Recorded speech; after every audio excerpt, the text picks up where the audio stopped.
Hi, this is Maria Gabriela Aguirre speaking, and today I'll be talking about discourse and phonetics and phonology. Before starting to explain how these studies contribute to discourse analysis, let's review the concepts of phonetics and phonology and establish their differences. Phonetics is the study of physical properties of speech sounds according to Davenport and Hannes 2010. And phonology is the study of how speech sounds pattern in languages according to Oden 2005. Phonetics and phonology analysis contribute to discourse analysis by providing a deeper understanding of how speech sounds are produced, perceived, and organized within a particular language. This understanding allows discourse analysts to examine how the use of specific sounds, intonation patterns, and phonological features contribute to the overall meaning and structure of spoken in given discourse. By analyzing the phonetic and phonological aspects of a speech, discourse analysts can uncover subtle nuances, variations, and patterns in language use, which can provide insights into the social, cultural, and communicative aspects of discourse.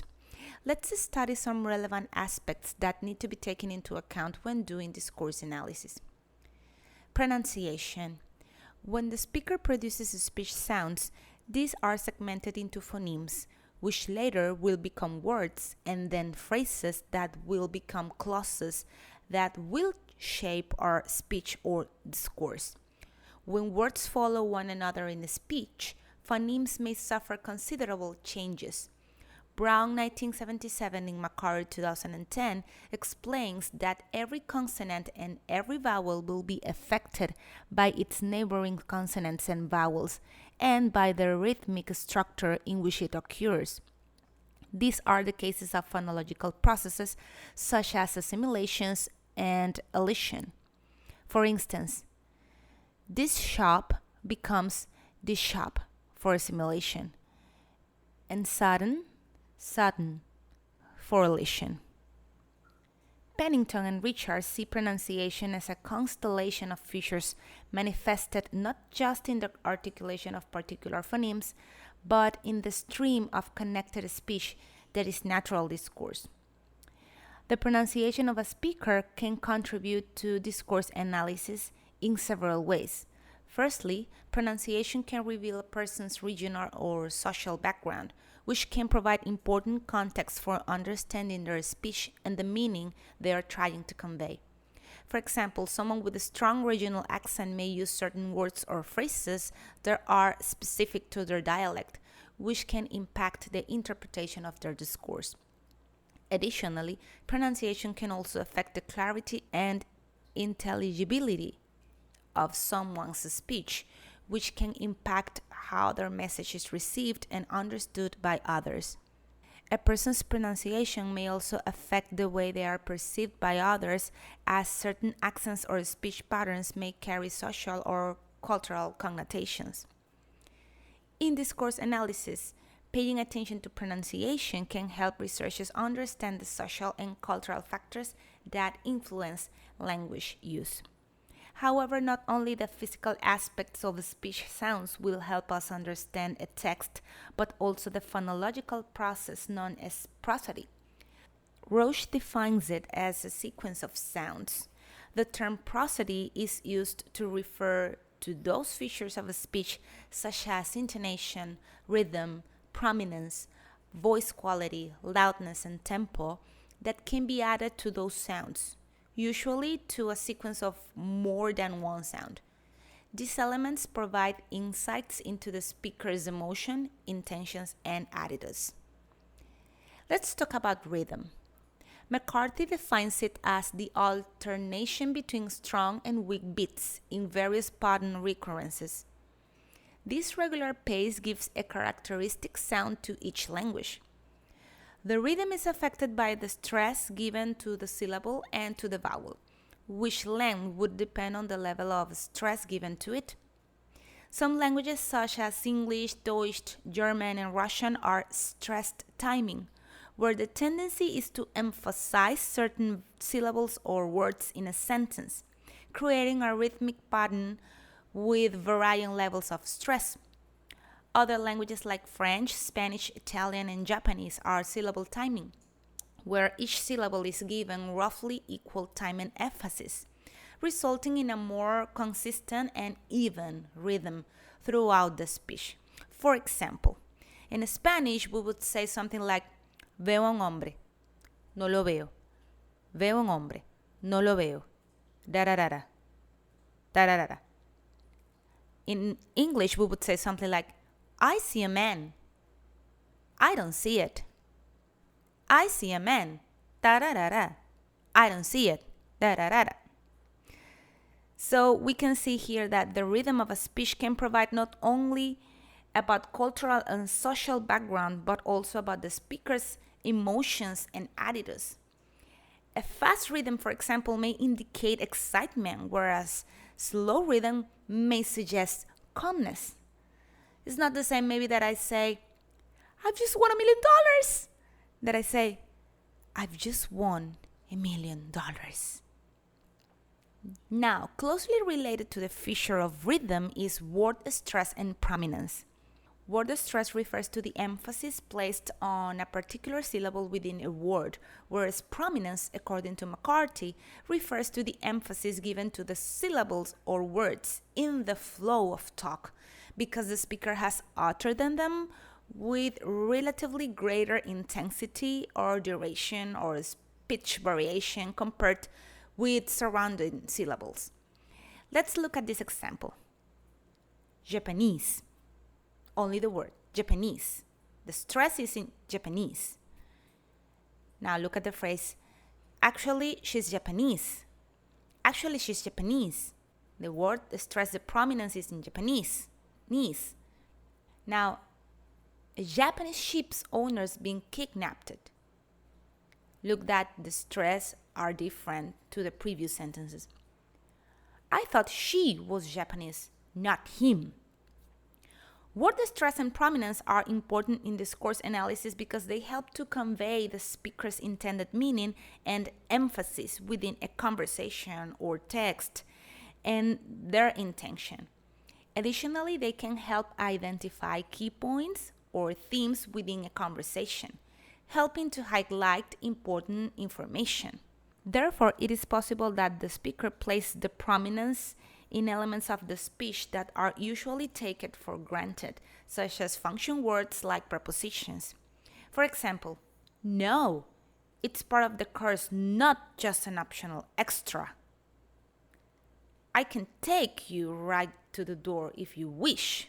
In these two sentences, words that are otherwise usually taken for granted are signaled as significant selection by the speaker. Now let's talk about the intentional units, and this is related to the division of the speech up into small units in which each unit has at least one main or nuclear prominence, and this prominence will be marked by some variation in it in pitch, either predominantly rising or falling.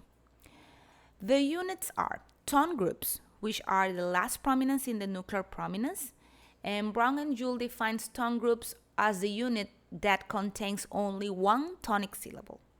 For Halliday, tone groups are informational units. The speaker decides how to segment the information to be transmitted and encodes each segment as a separate tone group. Pause-defined units are long and extended pauses that draw the listener's attention to a wide variety of phenomena in the discourse, including marking the beginning of a speaker's turn, a new topic, special emphasis or contrast, or new information. Then we have the paratone, which is a short sequence of units beginning with a stress peak high in the speaker's voice range. Paratones are related to topic and rather than to information structure. Now let's go with tones and their meanings. The prominent syllables in an utterance are the carriers of any significant variation in pitch that the speaker might use. Although the number of pitches may vary according to different authors, McCarthy only considers 5: fall, raise fall, fall rise, rise, and level. But what do they actually mean? McCarthy explained different views to see where this tone seems to be pointing. Number one, grammatical approaches. This view suggests that intonation has a grammatical function. That is to say, that there are correct intonations for things such as questions, sentence tags, subordinate clauses, and so on. For example, we know that closed questions end in a rising intonation. Do you feel angry? And open questions go down, like, what's the problem? What's the problem? Do you feel angry? What's the problem? Then we have attitudinal approaches, and it is related to attitude and or emotion that some intonation express surprise, for example, or fear. For example, he's coming on Friday. Isn't that good? Here we have a raised fall that shows excitement. Then we have interactional approach. In this case, tones are fulfilling an interactive role. The speaker has to judge how to deliver the tone group.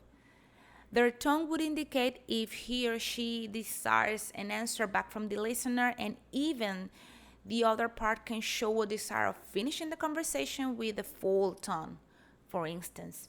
Now let's talk about a key. Roach defines the key as what indicates a rough location within the pitch range. The key systems of English are, according to McCarthy, high key for contractiveness, and this is often used to express questions or uncertainty.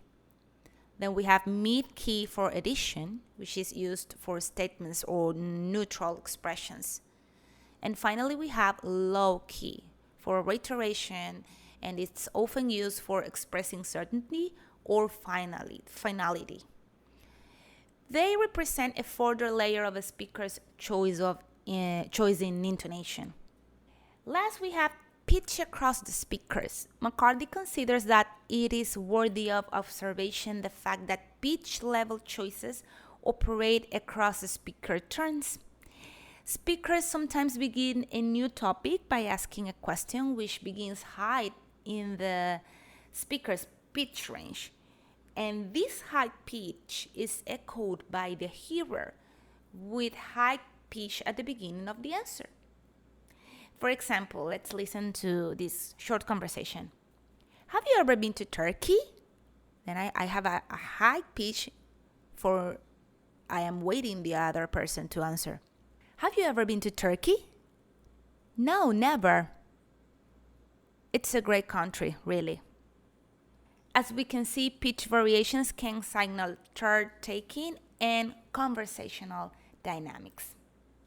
This way we can conclude that phonetics and phonology analysis in discourse can help identify how speech sounds and production are used to convey emotions, attitudes, and social identities within a particular discourse context, and also helps to convey emphasis and structure within spoken language. Also, it's important to add that as teachers, we can help our students to consider all of these elements and to help them analyze all of these elements, to put them in practice so they can have or they can improve their language production and sound a little bit more like a native speaker. Although we know that speaking a language is all about communication more than perfection. So this has been all my presentation, and these are my references, and thanks for your attention.